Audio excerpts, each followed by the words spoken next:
Good afternoon everyone. आज की class में बेटा हम हमारा जो चैप्टर है ओलंपिक मूवमेंट उसका रिवीजन करेंगे। ठीक है ना। देखिए, ओलंपिक मूवमेंट में हमारा जो सबसे पहला टॉपिक है वो है एंशियंट ओलंपिक। एंशियंट ओलंपिक की बेटा जो शुरुआत है वो 76 BC में ग्रीक कंट्री के एथेंस शहर में हुई। ठीक है।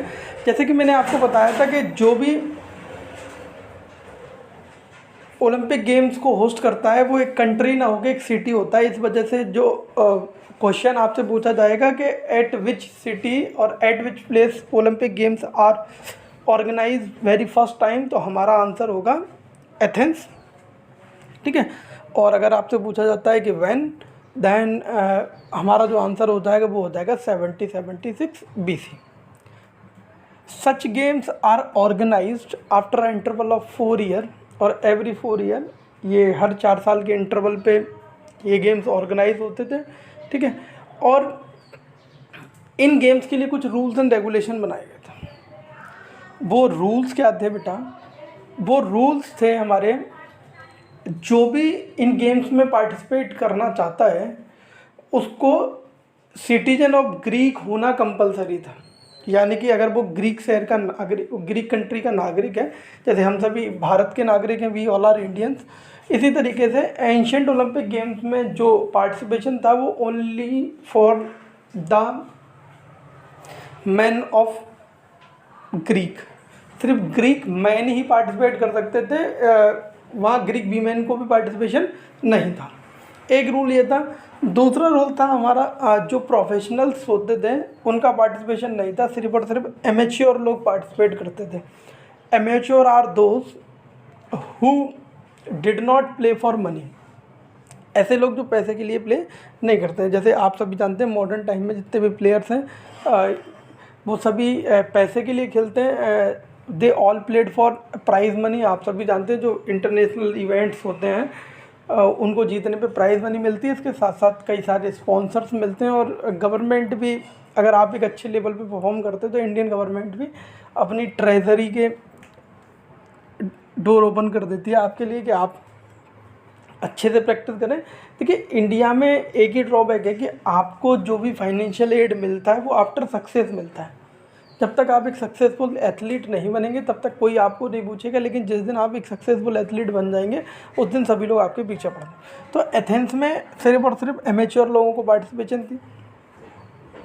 इसके साथ साथ जो लोग भी इवेंट्स में पार्टिसिपेट करना चाहते थे उनको 9 मंथ की प्रायर ट्रेनिंग करनी होती थी अपनी होम वेन्यू पे। यानी कि वो जिस भी सिटी के नागरिक हैं वो सिटी में 9 मंथ प्रायर ट्रेनिंग करते थे। 9 मंथ प्रायर ट्रेनिंग करने के बाद वो ओलंपिक वेन्यू पे आ जाते थे और अपने कोच के साथ या जो ऑफिशियल्स थे उनके सामने उनको 1 मंथ बिफोर ट्रेनिंग एथेंस में करनी हुआ करती थी। और जो इनके ऑफिशियल्स होते थे उनको हेराडाकी का करते थे। हेराडाकी जो ऑफिशियल्स थे एंशिएंट ग्रीक में उनको हेराडाकी। ठीक है। इसके साथ साथ जब ओपनिंग सेरेमनी होती थी, यानी कि कोई भी स्पोर्ट्स इवेंट जब बेटा स्टार्ट होता है तो हम कुछ कल्चरल एक्टिविटी या कुछ प्रोग्राम कराते हैं। ठीक है। तो जो ओपनिंग सेरेमनी हुआ करती थी, ओपनिंग सेरेमनी में क्या हुआ करता था, जो टॉप गॉड थे, गॉड ज्यूस, जिनकी वजह से ये एंशिएंट ओलंपिक गेम्स स्टार्ट हुए। मैंने आपको कई सारी स्टोरीज़ बताई थी और मैक्सिमम स्टोरीज़ में हमने जो पाया था वो यही पाया था कि कहीं ना कहीं इन्वॉल्वमेंट या लोग डिवोशन शो कर रहे थे इन गेम्स के थ्रू अपने टॉप गॉड, गॉड ज्यूस को। ग्रीक माइथोलॉजी में ज्यूस जो हैं वो देवताओं के राजा हैं, यानी कि टॉप गॉड हैं। ठीक है ना। और तो उनके प्रति डिवोशन शो करने के लिए लोगों ने इस तरीके के इवेंट ऑर्गेनाइज कराए। तो जब 9 मंथ की प्रायर ट्रेनिंग अपनी होम वेन्यू पे हो जाती थी और 1 मंथ की ट्रेनिंग वहाँ हो जाती थी, ओपनिंग सेरेमनी हुआ करती थी। ओपनिंग सेरेमनी में जो भी एथलीट्स थे वो अपने आप को इंट्रोड्यूस किया करते थे, इंट्रोडक्शन दिया करते थे वो अपना कि my self I am belong from that place, ठीक है, अपनी फैमिली के बारे में बताया करते थे, और जो ऑडियंस हुआ करती थी वो उनको एक्सेप्टेंस और डिनाई करती थी, ठीक है। अगर जो ऑडियंस थी वो साइलेंट रहती थी, बिल्कुल साइलेंट रहती थी, तो silence is the symbol of yes, तो लोग उस एथलीट को एक्सेप्टेंस दे देते थे। अगर कोई भी साउंड क्रिएट होता था तो वो लोग उसको रिजेक्ट कर देते थे, ठीक है। रिजेक्शन और एक्सेप्ट करना किसी भी प्लेयर को, ये डिपेंड करता था वहाँ की ऑडियंस के ऊपर। वहाँ की ऑडियंस के वोट के आधार पे ये सारी चीज़ें डिपेंड करती थी। जब एक एथलीट ओपनिंग सेरेमनी के लिए आता था तो जो प्रीस्ट हुआ करता था, पुजारी, वो क्या करता था, जो गॉड ज्यूस है उनकी मूर्ति के सामने या स्टैचू के सामने वो पिक्स को सेक्रीफाइस किया करते थे। उसके बाद ओथ सेरेमनी हुआ करती थी, ओथ लिया करते थे कि we play fairly for the glory of our city, हम एक फेयर मैनर में अपनी सिटी की ग्लोरी के लिए खेलेंगे, ठीक है ना। जो भी लोग इन गेम्स में पार्टिसिपेट किया करते थे उनको जब वो जीत जाते थे तो कुछ अवार्ड्स मिला करते थे। अवार्ड में क्या करते थे, जो मेन अवार्ड था वो तो ऑलिव लीफ का क्राउन था, एक क्राउन मिला करता था जो ऑलिव लीफ का हुआ करता था। इसके साथ साथ फूड गेम्स, उनको खाने के लिए फूड और केटल्स, इस तरीके की चीज़ें दी जाती थी। और जो सबसे खूबसूरत बात थी एंशिएंट ओलंपिक के टाइम में वो थी जब एंशिएंट ओलंपिक ऑर्गेनाइज होने हुआ करते थे, अगर दो सिटीज़ के बीच में वॉर चल रहा होता था तो वो वॉर जो है वो रुक जाता था, that war should be stopped. और वो जो सिटीज़ थे जिनके बीच में वॉर चल रहा है वो एक फ्रेंडली इन्वायरमेंट में पार्टिसिपेट करते थे, ठीक है ना। वो एक फ्रेंडली इन्वायरमेंट में पार्टिसिपेट किया करते थे, मतलब उनके बीच में कोई भी वॉर या इस तरीका का बिहेवियर, निगेटिव बिहेवियर, वो सिर्फ और सिर्फ गेम पे फोकस करते थे कि हम गेम जीत के दूसरे वाले सिटी को डाउन दिखा सकते हैं। तो एंशिएंट ओलंपिक में ये कुछ रूल्स थे, और ये किस तरीके से एंशिएंट ओलंपिक हुए, ठीक है, हर 4 साल हुए, एवरी 4 ईयर। फिर क्या हुआ, एक रोमन किंग थेराड्यूस सेकंड आए, उन्होंने क्या किया, ग्रीक को कैप्चर कर लिया, वॉर किया उन्होंने ग्रीक से और वो जीत गए, ठीक है। उस वॉर को जीतने के बाद उन्होंने क्या किया कि वहाँ जितने भी स्टेडियम्स थे वो सब ख़त्म करा दिए, यानी कि उन्होंने ग्रीक कल्चर को ही ख़त्म कर दिया। धीरे धीरे ग्रीक कल्चर को ख़त्म कर दिया, और जो ओलंपिक गेम्स हैं वो 394 एडी में ख़त्म हो गए, यानी कि एंशिएंट गेम हमारे जो थे, एंशिएंट ओलंपिक गेम, वो 394 एडी के बाद कभी भी नहीं। तो हमारे लिए जो इम्पोर्टेंट इन्फॉर्मेशन थी अभी तक के रिवीजन में वो थी ये ओलंपिक गेम्स कहाँ स्टार्ट हुए, तो ये एथेंस में, ठीक है। इन गेम को हम ओलंपिक गेम्स इस वजह से कहते हैं क्योंकि ये एक ओलंपस माउंटेन के पास ओलंपस वैली थी, वहाँ ये गेम ऑर्गेनाइज हुआ करते थे, इस वजह से इनका नाम ओलंपिक गेम रखा गया, ठीक है। दूसरी चीज़ कि वुमेन्स को पार्टिसिपेशन नहीं था, वुमेन के लिए एक अलग से गेम हुआ करते थे, ठीक है, जिसमें सिर्फ और सिर्फ वुमेन ही पार्टिसिपेट किया करती थी, कोई मेल पार्टिसिपेशन नहीं थे। सिर्फ और सिर्फ पार्टिसिपेशन ही नहीं, इवन जो ओलंपिक गेम्स हुआ करते थे उनको देखना भी फीमेल्स के लिए मना था, यानी कि ग्रीक लोग उनको भी परमिट नहीं करते थे। लेकिन कुछ एक्सेप्शनल केस हैं, जैसे कुछ हिस्ट्रिशियंस का मानना है कि जो क्वीन हुआ करती थी, जो फर्स्ट लेडी हुआ करती थी, वो ओलंपिक गेम्स को देख सकती थी। इसके अलावा ओलंपस जो माउंटेन था, वहाँ जो गॉड ज्यूसन की वाइफ का टेम्पल हुआ करता था, वहाँ की जो प्रीस्ट थी वो भी एक फीमेल थी। कुछ हिस्ट्रिशियंस का मानना है कि वो भी उस माउंटेन से उन गेम को देखती थी या देख पाती थी। तो ये हमारा एंशिएंट ओलंपिक के बारे में हुआ, ठीक है। इसके बाद हमारा जो मेन टॉपिक है, चैप्टर जिस टॉपिक से रिलेट करता है वो है हमारा मॉडर्न ओलंपिक या ओलंपिक गेम। इसके साथ साथ एक चीज़, जो एंशियंट गेम है बेटा, वो हमारे 5 डेज़ की ड्यूरेशन के लिए ऑर्गेनाइज हुआ करते थे। मैक्सिमम जो टाइम ड्यूरेशन थी वो 5 डे थी। 5 डे से ज़्यादा वो गेम्स ऑर्गेनाइज नहीं हुआ करते थे। और रेसलिंग हो गया, हमारा शॉर्ट पुट हो गया, फुट रेस हो गया, इस तरीके के इवेंट वहाँ हुआ करता था। कई लोगों ने बहुत कोशिश की कि इन एक्टिविटीज़ को दोबारा से अलाइव किया जाए, लेकिन लोग सक्सेस नहीं हुए। ठीक है। जो एक साइकोलॉजिस्ट थे, या हम कह सकते हैं जिनको बाद में फादर ऑफ मॉडर्न ओलंपिक माना गया, पेरी डे कोवार्टिन, जिनका जन्म पेरिस में हुआ था। पेरी डे कोवार्टिन जो थे बेटा, पेरी डे कोवार्टिन ने बहुत कोशिश की, तब उन्होंने इन गेम को स्टार्ट करा पाया। इन गेम को स्टार्ट करने के लिए सबसे पहले उन्होंने IOC, इंटरनेशनल ओलंपिक काउंसिल का गठन किया 1894 में इंटरनेशनल ओलंपिक काउंसिल की मीटिंग हुई, या हम कह सकते हैं ये वो टॉप गवर्निंग बॉडी है जो ओलंपिक गेम्स को कंट्रोल करती है। कौन सी टीम या कौन सी कंट्री पार्टिसिपेट करेगी, कौन प्लेयर पार्टिसिपेट करेगा, कौन सा गेम इन एक्टिविटीज़ में या ओलंपिक गेम्स में होगा, कौन सा नहीं होगा। ठीक है। अगर कोई भी आपसे पूछता है कि ओलंपिक गेम इंडिया में हुए हैं, तो हमारा आंसर होगा नो, आज तक ओलंपिक गेम इंडिया में नहीं हुआ है। ठीक है। और 2028 तक ये गेम्स होंगे भी नहीं, क्योंकि 2028 तक का कैलेंडर आ चुका है, और ये गेम्स इंडिया में 28 तक तो नहीं होंगे, मे बी 32, 36।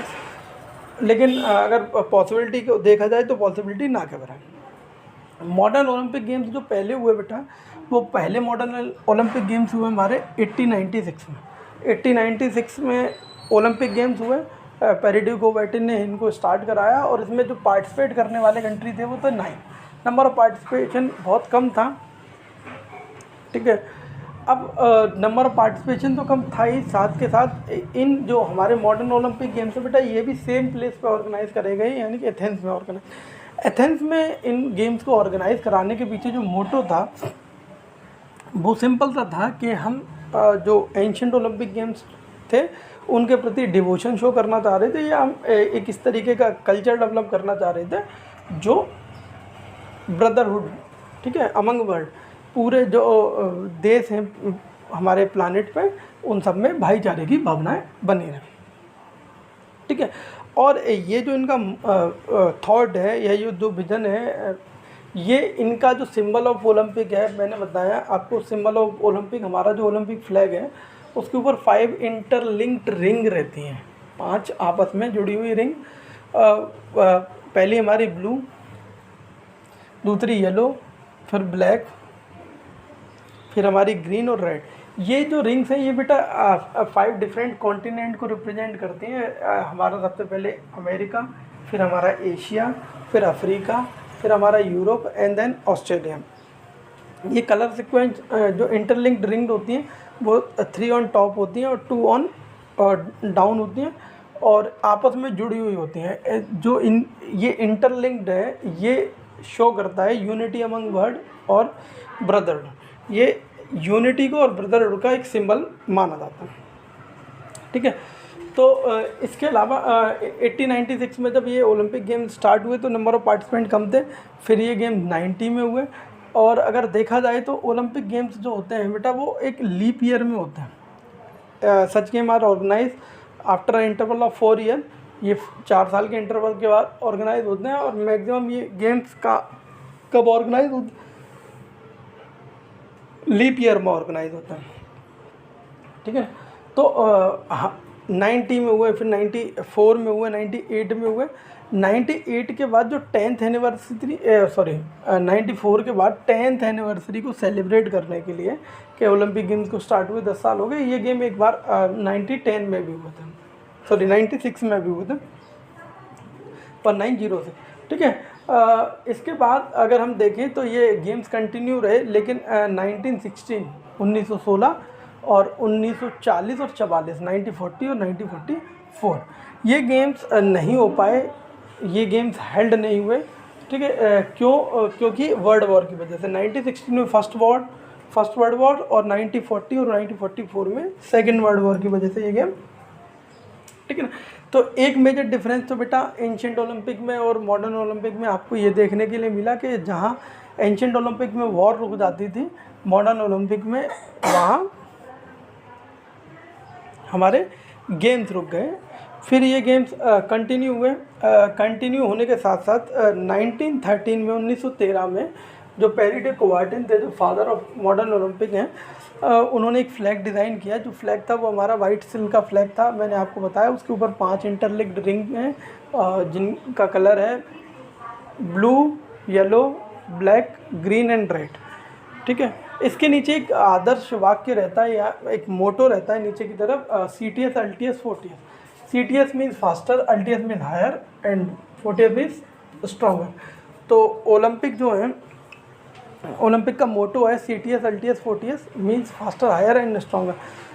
वो लोग जीतेंगे जो फास्ट होंगे, वो लोग जीतेंगे जो दूर तक जाएंगे, और वो लोग जीतेंगे जो स्ट्रॉन्गर होंगे। तो इस मोटो के साथ ओलंपिक गेम्स 1896 से कंटिन्यू है, ठीक है। 1930 में ओलंपिक फ्लैग बना पेरी डे कुबार्टन के द्वारा।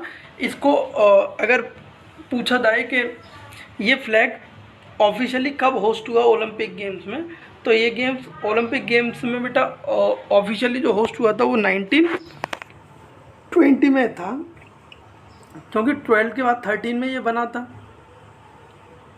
ठीक है।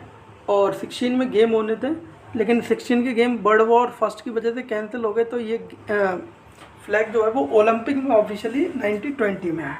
1920 में ये फ्लैग आया।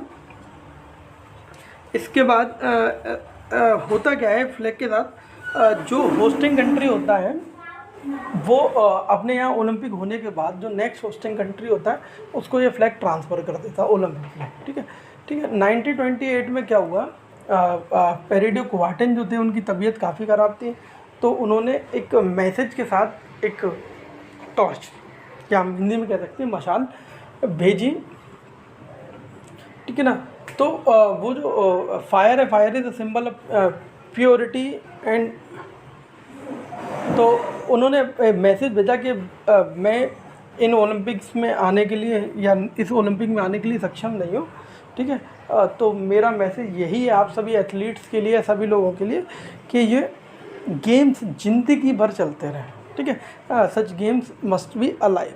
ये गेम्स हमेशा हमारी लाइफ फिक्स है, लेकिन हमारा जो गुड वर्क है ये सोसाइटी को मिलता रहे या इसके इम्पैक्ट दिखते रहे। तो उसके बाद से भी ये गेम कंटिन्यू है, ठीक है। और जो हमारे मॉडर्न ओलंपिक गेम्स हैं बेटा, इनकी जो मैक्सिमम टाइम ड्यूरेशन है वो 16 डेज़ है।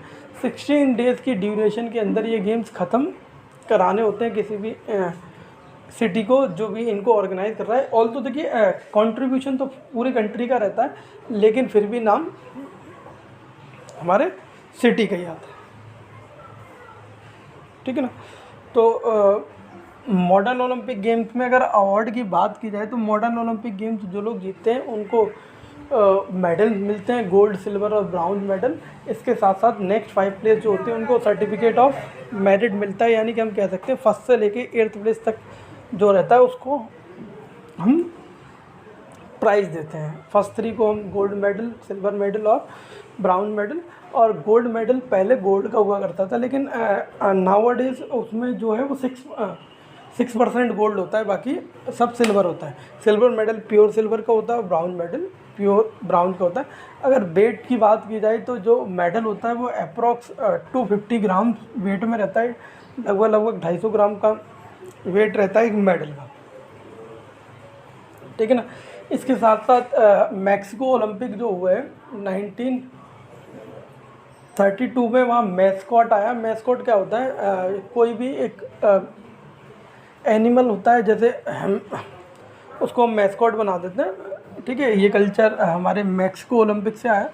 और जैसे कि मैं आपको बताऊं, हमारे यहाँ अभी रिसेंटली गवर्नमेंट ऑफ इंडिया ने 2018 में गेम्स ऑर्गेनाइज कराए, जिनको हम खेलो इंडिया गेम्स के नाम से जानते हैं। ठीक है। खेलो इंडिया गेम्स का जो मोटो है वो हमारे कंट्री में जो यूथ टैलेंट है उसको नर्चर करना ओलंपिक के लिए क्या कि आप सभी जानते हैं कि हमारे अगर कंट्री की पॉपुलेशन को देखें तो एक बड़ी पॉपुलेशन है, और बड़ी पॉपुलेशन होने के साथ अगर ओलंपिक में हमारी परफॉर्मेंस देखी जाए तो वो काफ़ी अच्छी नहीं, ठीक है, बहुत निराशाजनक परफॉर्मेंस है। तो इस कंडीशन को दूर करने के लिए, ओलंपिक में नंबर ऑफ मेडल्स को इम्प्रूव करने के लिए गवर्नमेंट ऑफ इंडिया ने ये इनिशिएटिव लिया है। अगर बात की जाए फर्स्ट एथलीट की जिन्होंने ओलंपिक में मेडल लिया तो वो हैं हमारे खाशाबाद जाधव, जिनको हम केडी जाधव के नाम से भी जानते हैं। ये एक रेसलर थे जिन्होंने रेसलिंग में इंडिया के लिए सबसे पहले ब्राउन मेडल जीता। ये फर्स्ट एथलीट हैं जिनको मेडल मिला इंडिया के लिए, ठीक है। और इसके बाद अगर बात की जाए तो 1928 के ओलंपिक में हमारी जो हॉकी टीम थी, ठीक है, हॉकी टीम ने गोल्ड मेडल जीता। और इस हॉकी टीम के जो कैप्टन थे उनका नाम है मिस्टर जयपाल सिंह मुंडा।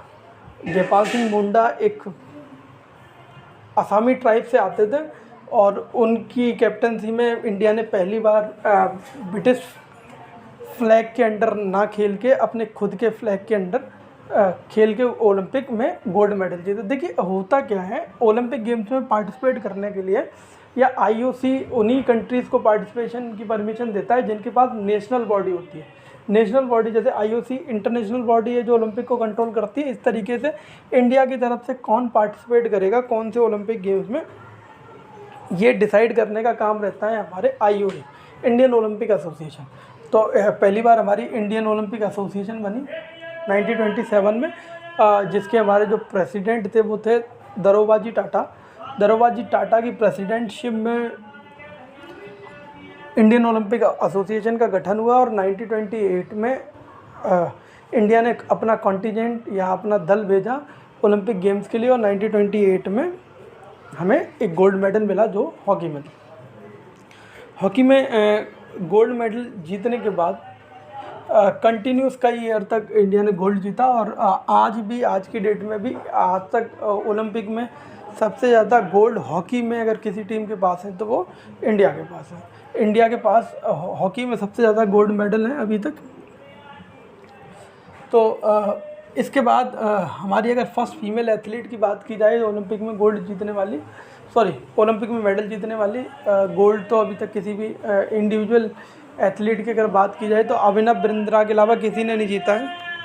जो फर्स्ट फीमेल एथलीट है बेटा वो है कल्लम मल्लेश्वरी। कल्लम मल्लेश्वरी ने वेट लिफ्टिंग में इंडिया के लिए ब्राउन मेडल जीता है और ये फर्स्ट एथलीट है, और रिसेंटली इनको चांसलर बनाया गया है दिल्ली स्पोर्ट्स यूनिवर्सिटी का। दिल्ली स्पोर्ट्स यूनिवर्सिटी की ये करेंट चांसलर अपॉइंट की गई हैं कल्लम मल्लेश्वरी, ठीक है। और ये हमारी फर्स्ट फीमेल एथलीट हैं जिन्होंने इंडिया के लिए मेडल जीता ओलंपिक में। इसके बाद रिसेंट टाइम में आपने दे रखा हो पीवी सिंधु, साइना नेहवाल, ठीक है, Sakshi Malik, M Mary com वैसे तो 6 टाइम वर्ल्ड चैम्पियन भी हैं, लेकिन एम मैरी कॉम जो वेट कैटेगरी में खेलती थी वो या फीमेल बॉक्सिंग पहले ओलंपिक गेम्स में थी नहीं। ओलंपिक गेम्स में किसी गेम के आने के लिए कि लार्ज अमाउंट में कंट्रीज़ का उस गेम को खेलना ज़रूरी है। जैसे कि क्रिकेट ओलंपिक का पार्ट नहीं है, ओलंपिक गेम्स में कभी भी क्रिकेट नहीं होता, ठीक है। हमारा कबड्डी जो है उसका ओलंपिक में ट्रायल हुआ लेकिन उसको एक्सेप्टेंस नहीं मिली। इंडियन ओरिजिन के गेम्स को अभी ओलंपिक में परमिशन नहीं मिली है, ठीक है। इसके अलावा आप सभी जानते हैं कुछ गेम्स इंक्लूड होते रहते हैं और कुछ गेम्स एक्सक्लूड होते रहते हैं ओलंपिक गेम्स में। ये डिसाइड करने का जो काम रहता है वो आईओसी यानी कि इंटरनेशनल ओलंपिक काउंसिल का रहता है, वही डिसाइड करता है कि कौन सा गेम इन एक्टिविटीज़ में रहेगा और कौन सा नहीं, ठीक है। तो आज की क्लास में इतना ही स्टूडेंट। नेक्स्ट क्लास में हम डिटेल में जानेंगे हमारे अवार्ड्स के बारे में, major Dhyanchand award, Dronacharya award, इसके अलावा हमारी आईओए और आईओसी के बारे में किस तरीके से ये हमारी जो गवर्निंग बॉडीज़ हैं वो वर्क करते हैं, या आप और हम में से अगर कोई इंडिया को रिप्रेजेंट करना चाहता है ओलंपिक गेम्स में तो वो किस तरीके से इन सिस्टम में आ सकता है। आज की क्लास में इतना ही। Good bye, have a nice day.